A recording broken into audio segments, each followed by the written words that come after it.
نحمده ونصلي على رسوله الكريم. أما بعد فقد قال الله تبارك وتعالى في الكلام المجيد والفرقان الحميد. أعوذ بالله من الشيطان الرجيم. بسم الله الرحمن الرحيم. إنما المؤمنون إخوة. وقال النبي صلى الله عليه وسلم: المسلم أخو المسلم لا يخون ولا يكذب ولا يخذل. كل المسلم على المسلم حرام عرضه ودمه وماله. التقوى هاهنا. وبحسب امرئ من الشر أن يحتقر أخاه المسلم، أو كما قال عليه الصلاة والسلام. محترم بھائیے، دوستوں اور بزرگوں، حق تعالی شان و ارشاد فرماتے ہیں: انما المؤمنون اخوہ. مسلمان آپس میں بھائی ہیں. نبی کریم صلی اللہ علیہ وسلم مزید اس بات کو وضاحت سے فرما رہے ہیں: المسلم اخو المسلم. مسلمان کا بھائی ہے. ایک بھائی تو وہ ہیں جس کے ماں باپ ایک ہو. بعض بھائی وہ ہوتے ہیں جس کے باپ ایک ہوتے ہیں. بعض وہ بھائی ہیں جن کی ماں ایک ہوتی ہے. اور بعض وہ بھائی ہیں جن کی دودھ پلانے والی عورت ایک ہوتی ہے. عام طور پر ایک ماں باپ کی اولاد کو تو کہتے ہیں حقیقی باپ آئے گا. اگر باپ ایک ہے تو کہتے ہیں سوتے رہے بھائی کا. اگر ماں ایک ہے تو کہتے ہیں اخیاتی بھائی کا.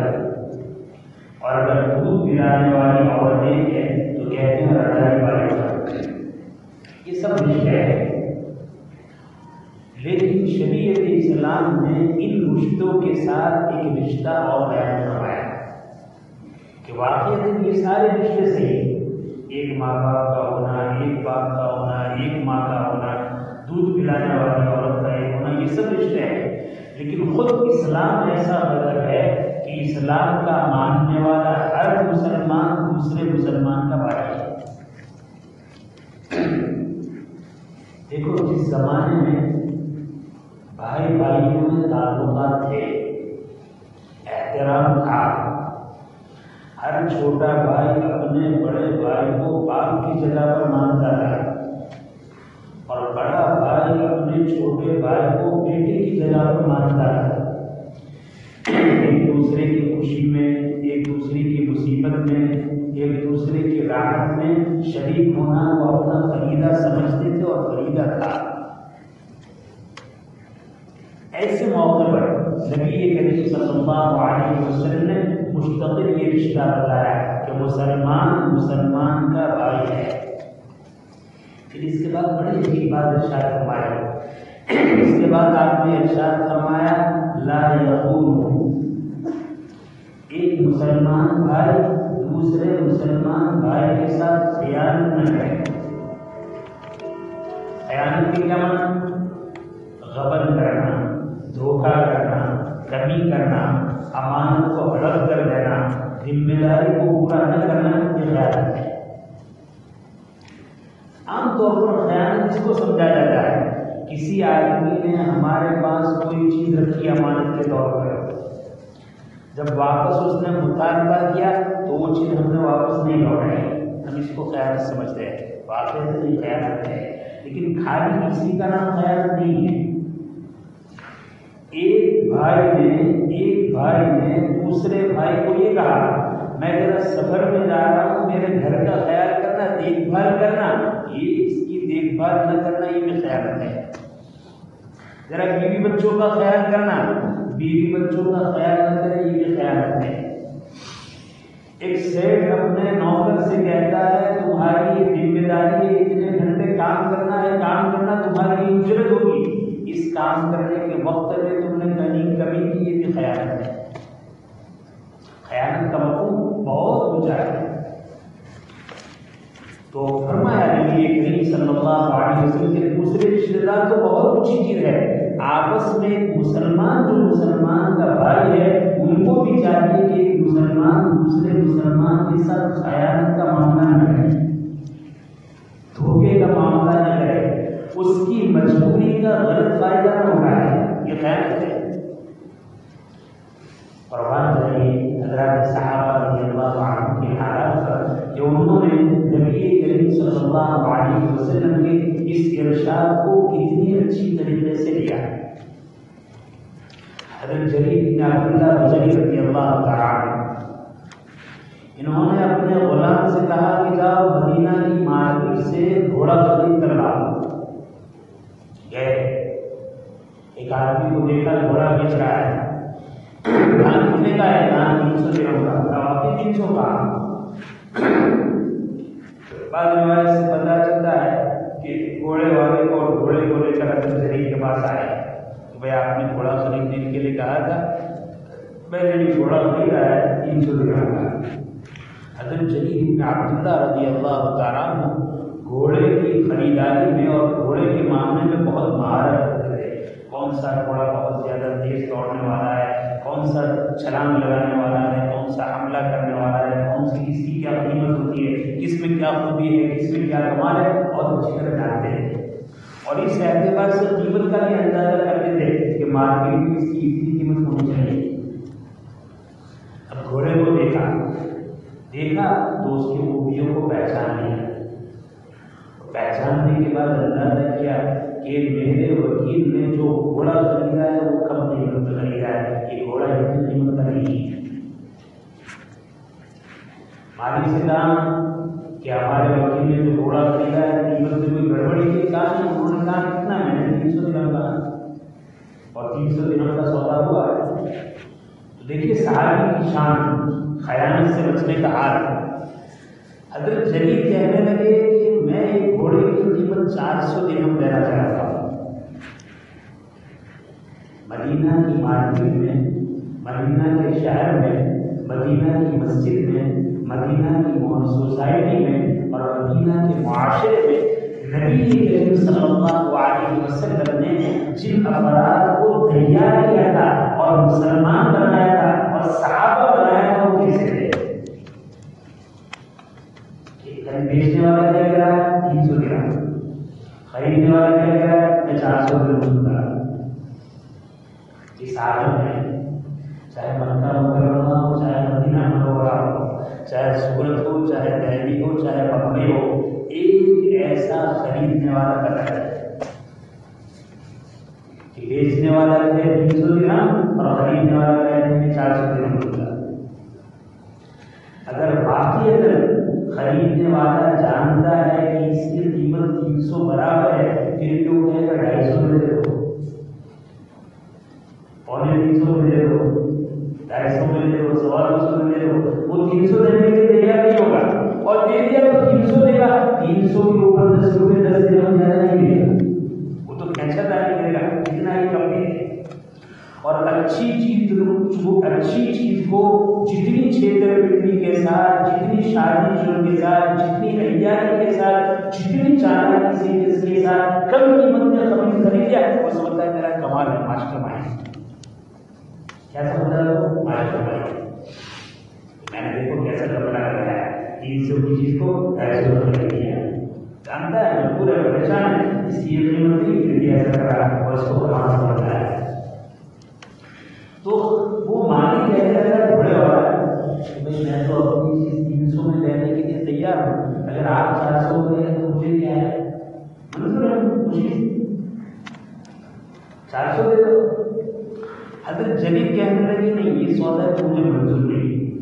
کیا بات، میں تو 300 پر دے رہا ہوں، آپ 400 دے رہے ہیں، ہمیں 500 دینا چاہ رہا ہوں۔ اس دور میں ہمارے یہاں پر ٹھکانے نہیں رہے ہیں، ایسا بھی آدمی ہوتا ہے، ایسا بھی کوئی کر سکتا ہے کہ خریدنے والا بیچنے والا 300 میں دے رہا ہے اور یہ 400 میں مانگ رہے ہیں، وہ 400 میں تیار ہوا تو یہ 500 دے رہے ہیں۔ یعنی ہمارے یہاں پر بگڑی ہوئی ہے تو ہم ایسے آدمی کو دیں گے کہ ان کے دماغ کا اسٹوڈنٹ ڈھیلا تو نہیں ہو رہا ہے، ہمارا اگر ڈھیلا ہوا اسٹوڈنٹ، لیکن ہمارے اگر اسٹوڈنٹ ڈھیلے ہونے کی وجہ سے ہم کیا کہتے ہیں ان کا اسٹوڈنٹ ڈھیلا نہیں ہو گیا ہے، کہتے کوئی اثر ہے نہیں، 300 میں دے رہا ہے، 500 دے دو آپ کی مرضی، میں تو 300 کو دے رہا ہوں۔ شریف کہنے لگے نہیں 600، پھر کہنے لگے نہیں 700، پھر کہنے لگے نہیں 800۔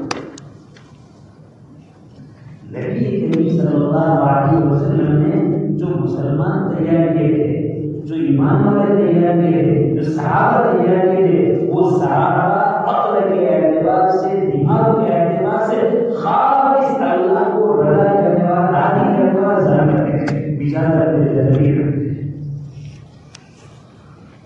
تو وہ بیچنے والا کے اندر فاطمہ خریدنا چاہتے ہیں، مجھ سے نظر کر رہے ہیں، آدمی خریدنا چاہتا ہوں، تو میں تو اپنی 300 لگا دی، آپ بڑھاتے ہوئے 800 کہتے ہیں، آپ کہے تو 300 پر گرا دوں، آپ کہے تو 800 پر گرا دیں۔ حضرت جریر بن عبداللہ رضی اللہ تعالیٰ عنہ نے 800 درہم نکالے اور اس کو حوالے دیے، 800 درہم نکالے حوالے کر دیے۔ وہ پوچھنے لگا کہ حضرت مجھے آپ کا معاملہ سمجھ نہیں آیا، کیا بات ہے؟ ایک جانور کی، ایک گھوڑے کی قیمت میں 300 بتائی، آپ بڑھاتے رہے اور 800 پر پہنچایا، اور آپ نے 800 کی چیز نہیں ہوتی۔ میرا معاملہ ہے، میں نے دے دیا، کافی ہے، جو بتاؤ کیا بات ہے؟ آج دیکھو ہم نبی کریم صلی اللہ علیہ وسلم کے صحابی ہیں، نبی کریم صلی اللہ علیہ وسلم سے ہمیں دین اور اسلام ملا ہے، شریعت ملی ہے، احکام شریعت ملی ہے۔ ہم نے نبی کریم صلی اللہ علیہ وسلم کے ہاتھ پر بیعت کی ہے، بیعت علی رسول اللہ صلی اللہ علیہ وسلم علی اقامت الصلاۃ و ایتاء الزکاۃ والنصح لکل مسلم۔ تین چیز پر ہم نے بیعت کی ہے۔ ایک تو اس بات پر بیعت کی کہ ہم نماز کو قائم کریں گے، دوسری اس بات پر بیعت کی کہ ہم زکوٰۃ کو ادا کریں گے، اور تیسری اس چیز پر بیعت کی کہ ہر مسلمان کے ساتھ خیر خواہی کا معاملہ کریں گے، دھوکے کا، غبن کا، خیانت کا معاملہ نہیں کریں گے۔ میرا وکیل جو گھوڑا لے کر آیا، میں گھوڑے کے بارے میں بہت ماہر اور تجربہ کار ہوں، میں نے گھوڑے پر نظر ڈالی تو میں نے کہا کہ اس گھوڑے کی قیمت 800 درہم سے کم نہیں ہو سکتی، اور اس کے بعد میرے وکیل نے مجھے کہا کہ 300 درہم ہے، تو میرا دھن اور اس بات کی طرف گیا کہ یہ ہمارا بھائی بیچارہ مجبور ہے، پریشان ہے، اس پریشانی اور مجبوری کی وجہ سے اپنی قیمتی چیز کو سستے دام میں بیچ رہا ہے۔ ایسی مجبوری میں ایسے مسلمان بھائی سے اس کی مجبوری کا غلط فائدہ اٹھاتے ہوئے اصل قیمت سے کم قیمت میں خریدنا، یہ اس کے ساتھ خیر خواہی، بدخواہی ہے۔ یہ صاحب، یہ دین، یہ اسلام، یہ مسلمان کی تعلیم لا یخون، مسلمان بھائی سے خیانت نہیں کرتا۔ ذرا ہمارا حال دیکھیں، کرفیو لگا ہے، کورونا ہوا ہے، اور حالت ہے، پریشانی ہے، ٹماٹر کی قیمت چل رہی ہے 20 روپے کلو، کورونا ہوا تو 50 ہو گئے، کرفیو ہوا تو 50 ہو گئے، بیچارہ پریشان ہے، کھانے کا پریشان ہے، اور لوگ ہیں لوگوں کے خون کو چوس رہے ہیں۔ کہتا ہے اللہ کی نصرت نہیں آئی تو نصرت آئی کہ آدھا بڑھے، اللہ کی نصرت آئی کہ آدھا بڑھے۔ یہاں کوئی حالت نہیں ہے، کوئی کورونا نہیں ہے، کوئی کرفیو نہیں ہے، کوئی پریشانی نہیں ہے، اور دینے والا اپنی چیز کو خوشی سے 300 میں دے رہا ہے، لیکن انہوں نے اندازہ لگایا کہ واقعی مجبور ہے اپنی چیز کو۔ اب ہمارے حال کیا ہے؟ ہم تو دیکھتے ہیں کہیں کوئی آدمی اپنی کوئی چیز بیچے تو ذرا مصیبت میں آ جائے تب بیچے تاکہ ہم اس کو برابر کیجیے، بیچارے آدمی ہے حالت میں آ گیا۔ اب اس کی کار ہے، واقعی اس کار کی قیمت 3 لاکھ روپے ہے، بھائی میں پریشان ہوں، قرض میں مسئلہ ہوں، کھلا مصیبت ہے، میرے والد صاحب، میری بیوی بیمار ہے، مجھے بل بھرنا ہے، ایسے نہیں میں اپنی کار بیچنا چاہتا ہوں، 3 لاکھ کی ہے، 2 لاکھ کی دیں گے، کیش دیتا ہوں۔ اب بیچارہ مجبور ہے، اب وہ مجبور میں اپنی 3 لاکھ کی کار کو 2 میں دے رہا ہے، اور تم نے ٹوپی پہنا دی، ٹوپی جو اس نے بھی پہنی، ٹوپی جو شریعت کو پہنانی، نقصان تو اس نے تو نے نقصان اپنے دین کا کیا ہے. تو نے ہمدردی اپنے ساتھ نہیں کی, تو نے بدخواہی اور ہمدردی کے خلاف بدسلوکی ایک مسلمان بھائی کے ساتھ اسلام دکھایا. لا یقول آدمی کسی مسلمان سے خیانت نہ کرے. اللہ کے رسول کیا فرماتے ہیں, المسلم اخو المسلم لا یقول, مسلمان مسلمان کا بھائی ہے, وہ آپس میں ایک دوسرے سے خیانت نہ کرے. بھائی نے کہا کہ جس طریقے سے اچھے معاشرے میں ایک حقیقی بھائی اپنے حقیقی بھائی کے ساتھ خیانت نہیں کرتا ہے, ایک دنیا کے رہنے والے سارے مسلمانوں, چاہے تم حقیقی بھائی نہ ہو, معاشرے بھائی نہ ہو, خود شریک بھائی نہ ہو, باپ شریک بھائی ہو, تم مسلمان مسلمان بھائی ہے. تمہاری یہ اجازت نہیں کہ تم اپنے بھائی کے ساتھ خیانت کریں.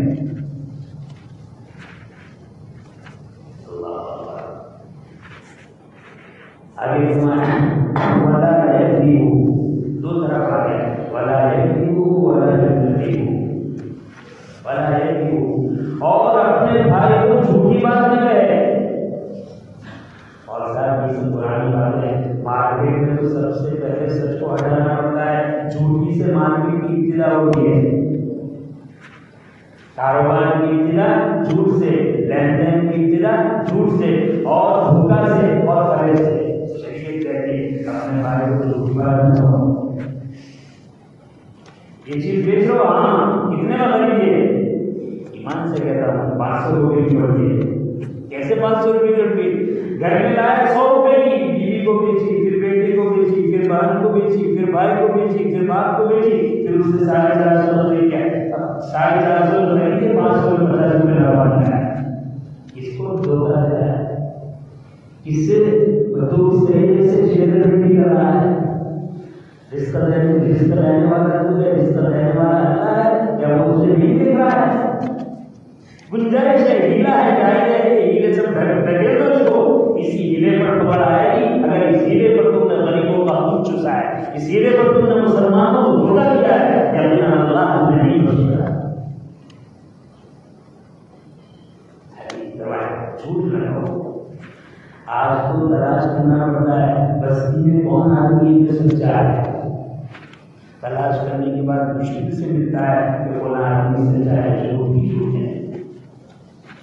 اور پہلے تو دوسروں کے ساتھ جھوٹ کا معاملہ ہوتا تھا, اب تو بیٹا باپ کے سامنے جھوٹ ہوتا ہے اور باپ بیٹے کے سامنے جھوٹ ہوتا ہے. جیسے ہمارے بھائیوں کا بہت دھنیہ تبلیغ والوں کا, جاتے ہیں میرے گھر میں ابا ہے تو ابا کہتے ہیں کہ تو نہیں ہے, تو بعد میں وہ بچے کہتے ہیں ابا نہیں آ کے ابا نہیں ہے. جھوٹ ہے. جھوٹ اتنا عام ہو جائے گا جس کی کوئی حد نہیں. اور اس جھوٹ کے عام ہونے کے بعد کیا کہہ رہے ہیں, اللہ کی مدد نہیں ہے, اللہ راضی نہیں ہے, اللہ کی نصرت نہیں ہے, اس طرح برکت نہیں ہے, کاروبار میں یہ ہے وہ ہے, حالات ہے, پریشانی ہے. جھوٹ کے ساتھ یہ ساری چیز نہیں ہوگی تو جب جھوٹ کے ساتھ رابطے کے فرشتے اتریں گے. کبھی یہ کریم صلی اللہ علیہ وسلم کا ارشاد فرمایا, کوئی آدمی اپنے مسلمان بھائی سے جھوٹ نہ کہے.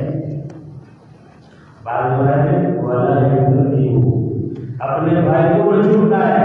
اب یہ ایک مصیبت ہے, آج کے دور میں سچا جھوٹا ہے اور جھوٹا سچا ہے. کوئی سچ بات کہہ رہا ہے تو اس کو جھوٹا کہہ دیتا ہے کہ جھوٹا ہے, اور کوئی مینٹل بات کہہ رہا ہے کہ جھوٹ ہوتا ہے تو یہ سچا ہے. حدیث میں فرمایا ہے کوئی مسلمان کسی مسلمان کو نہ جھٹلائے, مسلمان مسلمان کو جھوٹ نہ کہے, اور کوئی مسلمان کسی مسلمان کو نہ جھٹلائے. ولا یخذل, اور کوئی مسلمان کسی مسلمان کو رسوا نہ کرے, ذلیل نہ کرے. آج تو ہماری سوچ اتنی بگڑی ہوئی ہے کہ جب تک اپنے بھائی کو ذلیل نہ کرے وہاں تک چین نہیں آتا. ہماری ریس ہے مال میں, ہماری ریس ہے گاڑی میں, ہماری ریس ہے فون میں, ہماری ریس ہے کپڑوں میں, ہماری ریس ہے محلوں میں, ہماری ریس ہے بازاروں میں, ہماری ریس ہے بلڈنگوں میں. بس یہ جو ہماری ریس چلی ہے, اس ریس میں سوائے اس کے سامنے والے کو ذلیل نہ کرے ہمیں چین نہیں آتا.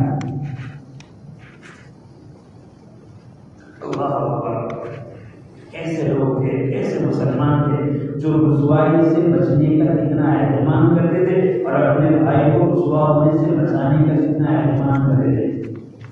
حاتم اصغر رحمۃ اللہ علیہ بہت بڑے بزرگ ہیں. ان کی خدمت میں ایک عورت کو ایک دینی مسئلہ پوچھنے کے لیے آئی.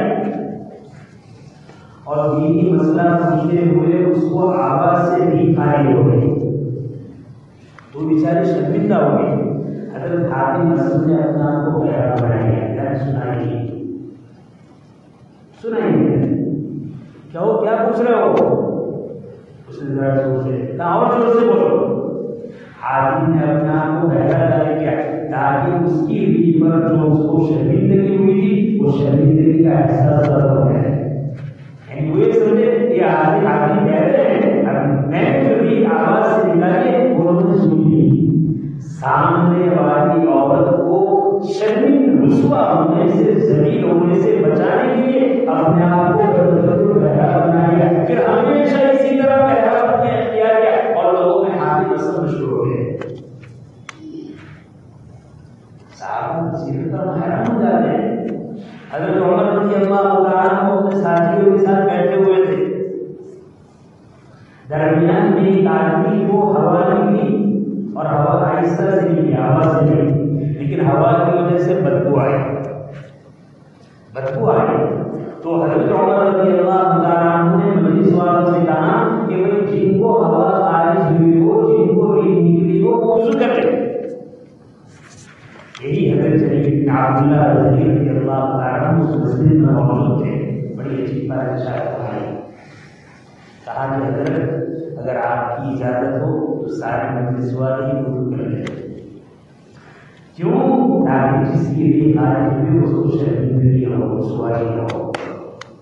اللہ اکبر، کیا خیال تھا صحابہ کا آپس میں ساتھی ہوگا، کیا جب وہ تنہا بنے گا تو اس کو شرمندگی ہوگی کہ بھائی مجھے ریح خارج ہوئی، میرا وضو ٹوٹا ہے۔ جلیل کہنے لگے کہ حضرت اجازت ہو تو میں یہ کہوں کہ ہم سب کی وضو کر لیں تاکہ جس کی ریح خارج ہوئی اس کا پتہ دوسروں کو نہ ملے۔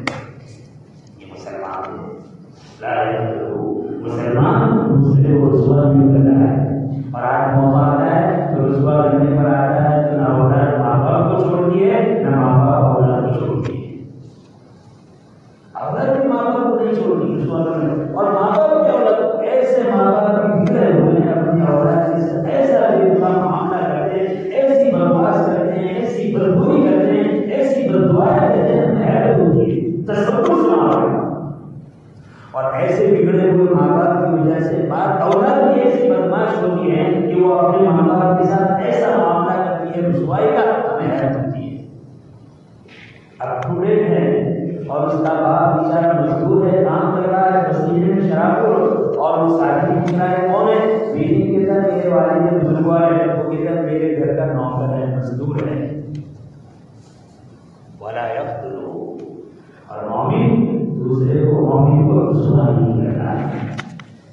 آگے حدیث میں فرمایا گیا کل المسلم حرام علی المسلم، ہر مسلمان پر حرام ہے عرضہ ومالہ ودمہ، ایک مسلمان کا دوسرے مسلمان کی عزت کو باقی رکھنا فرض ہے، عزت کو ختم کرنا حرام ہے، بے عزت کرنا، ذلیل کرنا، رسوا کرنا حرام ہے۔ صرف اپنے آپ کو بڑا بنانے کے لیے، صرف اپنی عزت کو برقرار رکھنے کے لیے، صرف اپنی نیک کارنامے کو برقرار رکھنے کے لیے بڑے سے بڑے آدمی کو رسوا کرنا ہمارا کائنات کا کیا ہے۔ فلاں صاحب ہے ہم سے بڑھ رہے ہیں، ان کے خلاف بولو، فلاں صاحب ہے ہم سے آگے نکل رہے ہیں، ان سے بولو، ان کی برائی کرو۔ اپنی حیثیت کو بڑھانے کے لیے، اپنے وقار کو بڑھانے کے لیے، اپنی عزت کو بڑھانے کے لیے اللہ کے رسول صلی اللہ علیہ وسلم کل المسلم حرام علی المسلم عرضہ، ایک ہر مسلمان پر دوسرے مسلمان کی عزت کا لحاظ رکھنا ضروری ہے، عزت کو ذلت سے بدلنا، ذلیل کرنا، بے عزتی کرنا، گستاخی کرنا، بے ادبی کرنا حرام ہے۔ عزت کمانے سے نہیں ملتی، عزت اللہ کے بندوں کو دینے سے ملتی ہے، عزت لینے سے نہیں ملا کرتی، عزت تو دینے سے ملتی ہے۔ ہر آدمی اپنے بڑے کو عزت دے، اولاد اپنے ماں باپ کو عزت دے، شاگرد اپنے استاد کو عزت دے، مسترشد اپنے مرشد کو عزت دے، چھوٹا اپنے بڑے کو عزت دے۔ پھر دیکھو اللہ کیسی عزت دار ہے، عزت کے بھوکے ہو، عزت کے پیاسے ہو، عزت اور نام بنی چاہیے، اور اس کے لیے دنگا فساد، اور اس کے لیے چوچلے، اور اس کے لیے سازشیں، اور اس کے لیے تدبیریں، جتنی تدبیریں عزت کو حاصل کرنے کے لیے کریں گے اللہ تعالیٰ اتنا ذلیل اور رسوا کرے گا۔ علم ودم ومال، اور ایک مسلمان کا مال دوسرے مسلمان کے لیے بلا اس کی عزت کے لینا، اجازت کے لینا حرام ہے۔ آپ مولوی بھی سوچتے ہیں کہاں سے ملے، کتنا ملے، اس کے علاوہ کوئی بات نہیں، کتنا ملتا ہے، کہاں سے ملتا ہے، حلال ہے، حرام ہے، یتیم کا ہے، بیوہ کا ہے، پھوپھی کا ہے، بھائی کا ہے، بہن کا ہے، رشتے دار کا ہے، غریب کا ہے، امیر کا ہے، کوئی پتہ نہیں۔ بیچارے یتیم جن کے سر سے ان کے باپ کا سایہ اٹھ چکا ہے، اگر کسی کو اس کا مال ملتا ہے تو لینے میں کوئی شک نہیں۔ اب تو مسلمان اتنا بگڑ چکا ہے کہ انسان تو انسان، مساجد کا مال ہے، مدارس کا مال ہے، خانقاہوں کا مال ہے، اوقاف مسلمین کا مال ہے، بے تحاشا اس کو لے رہا ہے، چاہے تھوڑا مل جائے چاہے زیادہ مل جائے۔ مسجد کا ایک روپیہ حرام کا لینا اس کے لیے آسان، مدرسے کا ایک روپیہ حرام کا دبانا اس کے لیے آسان، قبرستان اور عیدگاہوں کا اور مقابروں کا ایک روپیہ لینا اس کے لیے آسان۔ یہ تو اوقات تو بہت بڑی چیز ہے، ایک مسلمان کے لیے دوسرے مسلمان کا ایک روپیہ بلا اس کی اجازت کے لینا حرام ہے۔ جس طرح اپنے مال کی حفاظت کو کرتا ہے، اس کے مال کے بھائی کے مال کی حفاظت بھی اتنی ہی ضروری ہے۔ عزت کے بارے میں یہ مسئلہ ہے، مال کے بارے میں یہ مسئلہ ہے۔ اور اسی طرح ایک مسلمان کے لیے دوسرے مسلمان کا خون بھی اتنا ہی قیمتی ہے۔ کوئی مسلمان کسی مسلمان کو قتل نہیں کر سکتا، مار نہیں ڈال سکتا، مرڈر نہیں کر سکتا۔ پیسوں کے چکر میں آدمی بھاگیدار کو، شریک کو، پارٹنر کو کیا کرتا ہے، مرڈر کرواتا ہے۔ پھر پیسے کی محبت بڑھتی ہے تو پہلے تو شریک دوسرے صوبے کا، دوسرے اسٹیٹ کا تھا، پھر وہ شریک اپنے شہر کا ہوتا ہے، پھر وہ شریک اپنے محلے کا ہوتا ہے، پھر وہ بھائی اور شریک اپنے خاندان کا ہوتا ہے، پھر وہ پارٹنر اپنے قبیلے کا ہوتا ہے، پھر وہ شریک چاہے اپنا چچا ہو، چاہے اپنا بھتیجا ہو، چاہے اپنا خالہ جان بھائی ہو، چاہے اپنا پھوپھی جان بھائی، چاہے اپنا حقیقی بھائی ہو، پارٹنر ہے۔ اگر پیسے مل رہے ہیں مرڈر کرنا آسان ہے۔ اللہ کے یہاں کوئی انسان نہیں دیکھتا ہے کہ اس کے خون کی اللہ کی یہاں کیسے ہے۔ ایک مسلمان کے لیے دوسرے مسلمان کا خون اسی طرح قابل احترام ہے جس طرح اس کا اپنا خون قابل احترام ہے۔ اپنے خودکشی کرنا چاہیے نہیں، دوسرے مسلمان کے خون کو بڑھانا چاہیے۔ مضمون آگے طریقے انشاءاللہ آنے بات ہوگی۔ حق تعالیٰ شاہ کچھ بات ہے پر حق تعالیٰ نے سمجھنے کی، سوچنے کی اور اس پر عمل کرنے کی توفیق نصیب فرمائے۔ آمین۔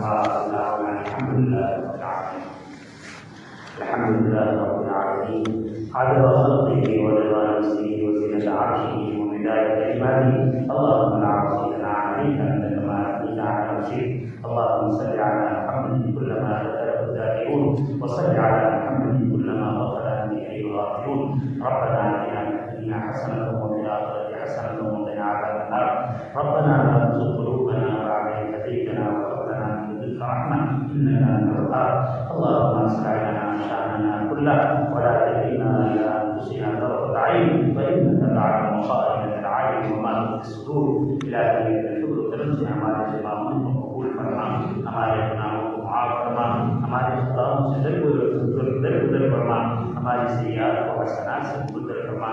الہی آپ بڑے کریم ہیں، آپ نے بہترین نبی عطا فرمائے، بہترین شریعت عطا فرمائی، دستور حیات بہترین قرآن عطا فرمایا، تعلیمات اسلام بہترین عطا فرمائی۔ اے اللہ، امت کے ایک فرد کو شریعت کی تعلیمات سے آگاہ فرما دیجیے، واقف فرما دیجیے، اس کو سمجھا دیجیے، اس کے دلوں میں اتار دیجیے اور اس پر عمل کی توفیق عطا فرما دیجیے۔